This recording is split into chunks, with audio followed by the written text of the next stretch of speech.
আসসালামু আলাইকুম, আমন্ত্রণ জানাচ্ছি আজকে এপিসোডটি দেখার জন্য। আশা করছি কাছে দইয়ের সব অনেক বেশি ভালো আছেন।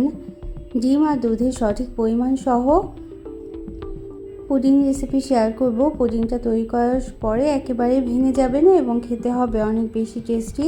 তো রেসিপিটি ভালো লাগলে লাইক কমেন্টে শেয়ার করে এবং চ্যানেলটাকে সাবস্ক্রাইব করে সাথে থাকতে পারেন। তো এখানে আমি 2 কাপ পরিমাণ জাল করা দুধ নিয়ে নিলাম। ঘন করার কোনো দরকার নেই, তরল দুধ নিয়েছি 2 কাপ পরিমাণ। এর পরিবর্তে কিন্তু 2 কাপ পানি এবং 1 কাপ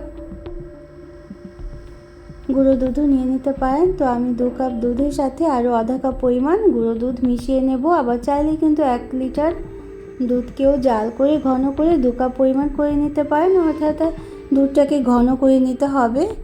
তো এখন জাল করেও আমরা ঘন করতে পারি, তরল দুধ জাল করে আবার এভাবে গুঁড়ো দুধ মিশিয়েও ঘন করে তারপর পুডিংটা আমরা তৈরি করতে পারি। তো এখন হ্যান্ড হুইস্ক দিয়ে খুব ভালোভাবে মিশিয়ে দিতে হবে, কোনো লাম্পস যেন না থাকে সেটা খেয়াল করতে হবে।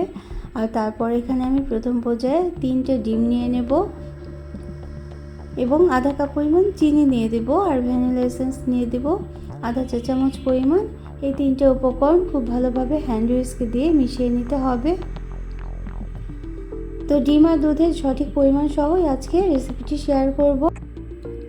আধা লিটার দুধের জন্য এখানে আমি 4টে ডিম দিব। প্রথম পর্যায়ে 3টা ডিম দিয়েছিলাম, কিন্তু ডিম দুটো 3টে খুব ছোট ছিল, এই জন্য আমি আরেকটা ডিম দেব।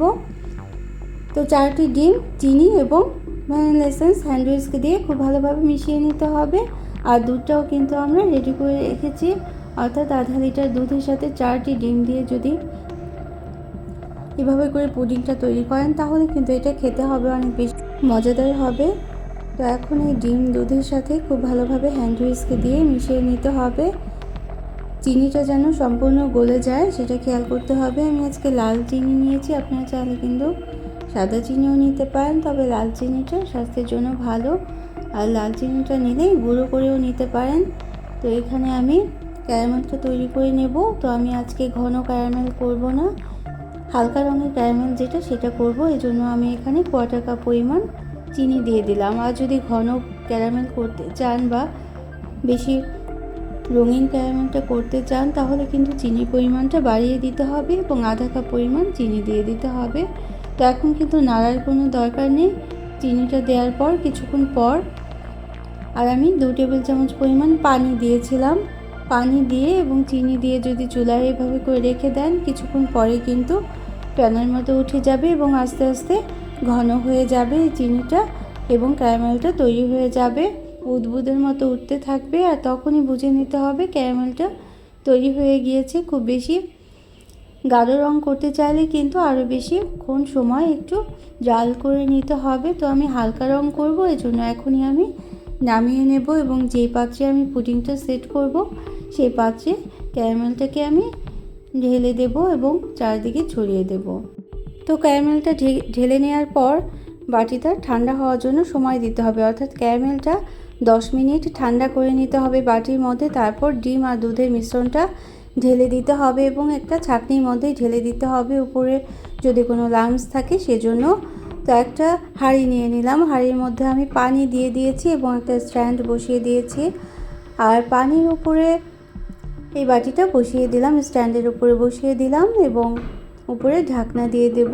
প্রথমে বাটির উপরে ঢাকনা দেব এবং তারপরে বড় হাঁড়িটার উপরে একটা ঢাকনা দিয়ে দেব এবং যাতে নড়ে না যায় এজন্য উপরে একটা ভারী কিছু বসিয়ে দেব আমি।